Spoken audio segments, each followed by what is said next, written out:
The IMDG Code, International Maritime Dangerous Goods Code.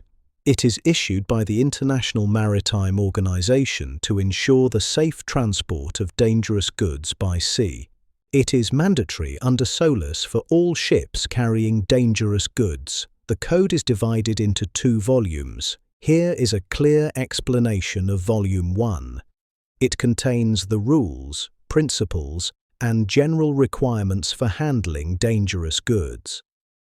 Section 1 covers general provisions, definitions, and training. It outlines responsibilities for shippers, carriers, and port authorities. Section 2 is classification. Dangerous goods are divided into 9 classes based on their hazards, such as explosives, gases, and flammable liquids. Section 3 covers packing requirements. It specifies approved packaging types like drums and tanks to prevent leakage during transport. Section 4 is about marking and labelling.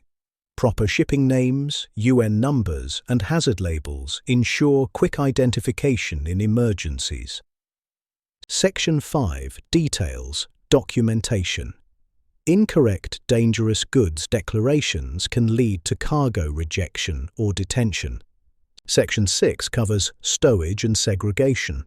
It defines where cargo can be placed to prevent dangerous reactions between incompatible goods.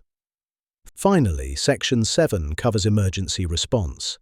This includes firefighting guidance and measures to protect the crew and environment. Thank you for watching this video.